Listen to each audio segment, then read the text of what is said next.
तृतीय वर्ष राजनीति विज्ञान में आज हम बात करेंगे संत थॉमस एक्विनास की। एक्विनास के विचारों के बारे में हम पहले पढ़ चुके हैं। आज हम बात करेंगे एक्विनास को मध्य युग का अरस्तु कहा जाता है। थॉमस एक्विनास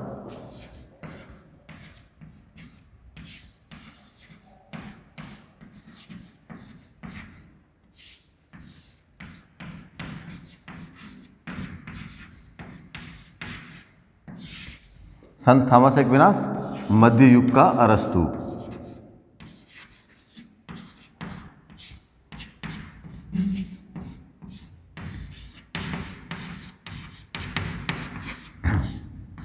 थॉमस एक्विनास को मध्य युग का अरस्तु क्यों कहा जाता है, इस प्रकार का प्रश्न भी आता है। सबसे पहले इस चैनल को आप सब्सक्राइब अवश्य कर लें, जिससे जो भी नए वीडियो इस प्रकार के बनते हैं वो आपको तुरंत मिल सके। तो थॉमस एक्विनास मध्य युग का अरस्तु है, ये प्रश्न कई बार परीक्षा में पूछा जाता है। और अरस्तु को किस प्रकार अरस्तु के विचार संत थॉमस एक्विनास पे पढ़े, कैसे उन्होंने अरस्तु के विचारों को अपनाया, इसके बारे में हम बात करने वाले हैं। संत थॉमस एक्विनास के विचारों का अध्ययन करने के पश्चात ज्ञात होता है कि उसके विचारों में चर्च और धर्म प्रधान रूप से राजनीतिक चिंतन में पाया जाता है, और अरस्तु ने धर्मनिरपेक्ष वैज्ञानिक राजनीतिक चिंतन में समन्वय बैठाते हुए तत्कालीन समय को चुनौती दी थी। उसके विचारों में अरस्तु के राजनीतिक चिंतन की ही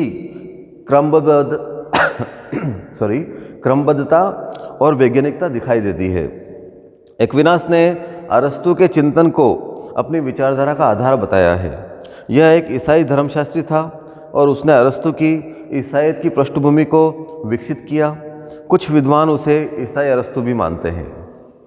मैकियावेली के शब्दों में थॉमस में अरस्तु 13वीं शताब्दी में पूर्ण जीवित हो गए, और तब उन्होंने यूरोपियन राजनीतिक विचारों की बागडोर अपने हाथों में ले ली। थॉमस एक्विनास को मध्य युग का अरस्तु निम्नलिखित कारणों से कहा जाता है। पहला बिंदु है अपने युग का प्रतिनिधित्व।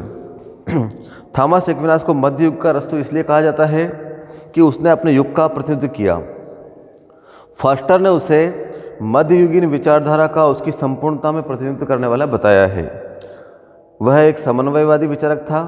उसने मध्ययुग की विभिन्न राजनीतिक विचारधाराओं, धार्मिक दृष्टिकोण और दर्शन को एकत्रित करके प्राचीन युग के दर्शन के साथ समन्वय स्थापित करने का प्रयास किया। उसका समन्वयवादी चिंतन ही थॉमस एक्विनास को मध्ययुग का अरस्तु बनाया जाता है। अरस्तु ने भी इसी प्रकार का प्रयास किया था, 148 संविधानों का विश्लेषण किया था, अध्ययन किया था। उसी प्रकार से एक्विनास ने भी इस प्रकार विश्लेषण करते हुए, एकत्रित करते हुए कार्य किया। राजनीतिक चिंतन की वैज्ञानिकता। अरस्तु प्रथम राजनीति वैज्ञानिक था जिसने आगमनात्मक पद्धति द्वारा वैज्ञानिक तरीकों से शोध प्रारंभ किया। अरस्तु के इसी काम को एक्विनास ने इस युग में काम में लिया। थॉमस एक्विनास ने अपनी समन्वयवादिता के कारण ईसाई धर्म प्रेरित राजनीतिक दर्शन और अरस्तु के धर्मनिरपेक्ष विचार के बीच शिक्षा का पुनरुत्थान करते हुए तत्कालीन बौद्धिक जगत को जीवंतता प्रदान की है। तत्कालीन समाज धर्मांध और अंधकारपूर्ण जीवन व्यतीत कर रहा है। ऐसी स्थिति में उसने अपने चिंतन द्वारा वैज्ञानिकता की पुनः स्थापना करी, इसलिए उसे अरस्तु के समकक्ष माना गया है। अरस्तु ने भी इसी प्रकार का प्रयास किया था। अरस्तु और ईसाई धर्म के विचारों में समन्वय। थॉमस एक्विनास ने अरस्तु से उसकी विवेकवादी धारणा ग्रहण की है। विवेकवादी धारणा का प्रयोग उसने धार्मिक विचारों की पुष्टि के लिए किया। उसने मध्ययुगीन विचारों का खंडन और विरोध भी नहीं किया। अरस्तु ने दर्शन को अपनी धारणा की पुष्टि द्वारा अनुकूल बनाया। वही एक ऐसा मध्ययुगीन विचारक था जिसने एक अनूठा कार्य किया। थॉमस एक्विनास के शब्दों में मानव विवेक के आधार पर प्रकट ज्ञान, जो कि अरस्तु आदि प्राचीन दार्शनिकों ने प्रदान किया है, ईसाई धर्मशास्त्रों के विपरीत नहीं, चाहे ऊपरी तौर पर उनमें कितना ही विरोधाभास क्यों न हो, दृष्टिगोचर होती है। अर्थात वैज्ञानिकता को, या जिस प्रकार के धार्मिक अंधविश्वास और पाखंड मौजूद थे, उनका निश्चिंत होके खुले रूप में एक्विनास ने विरोध किया, खंडन किया। राज्य एक प्राकृतिक संगठन है। थॉमस एक्विनास ने ईसाई धर्म के विरुद्ध अरस्तु की भांति कहा है कि राज्य एक प्राकृतिक अथवा स्वाभाविक संगठन है, उसका लक्ष्य श्रेष्ठ जीवन की प्राप्ति है।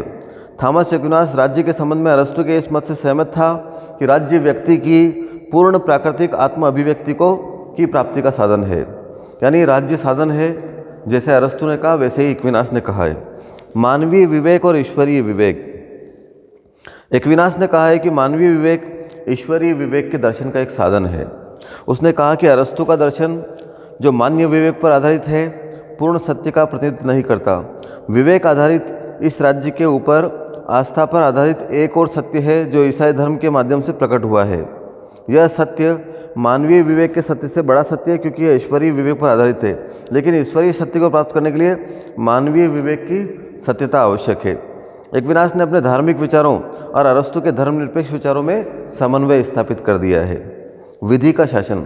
अरस्तु की भांति एक्विनास भी कानून के शासन या विधि के शासन का समर्थन करता है, इसलिए भी उसके समकक्ष है। अब बात करते हैं, तो इस प्रकार से अरस्तु का थॉमस एक्विनास पे पूरा प्रभाव था और संत थॉमस एक्विनास को मध्ययुग का अरस्तु कहा जा सकता है। हम बात करते हैं अरस्तु के विचारों के मूल्यांकन की।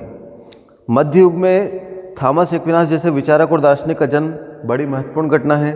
वह मध्ययुग की समन्वयवादी विचारधारा का सर्वश्रेष्ठ व्याख्याता था। उसने बौद्धिक क्षेत्र में यूनानी और ईसाई श्रद्धा का समन्वय किया। उसके इस प्रयास से राजनीति शास्त्र में एक नए युग का जन्म हुआ। एक्विनास के विचारों को हुकर और हुकर से लोक तथा लोक से बर्क ने ग्रहण किया। एक्विनास के द्वारा ही वैज्ञानिक शासन के आधुनिक विचारों का विकास हुआ। उसके शासन के कर्तव्य बताते हुए राज्य के लोक कल्याणकारी राज्य का वर्णन किया। थॉमस एक्विनास ने अपने युग के समक्ष उपस्थित सभी प्रश्नों पर अपने युग की मजबूत सीमा रेखाओं से ऊपर उठकर खुले दिमाग से महत्वपूर्ण अध्ययन किया। एक्विनास के विचारों की विशेषताएं अपने आप में अनूठी थी। धन्यवाद।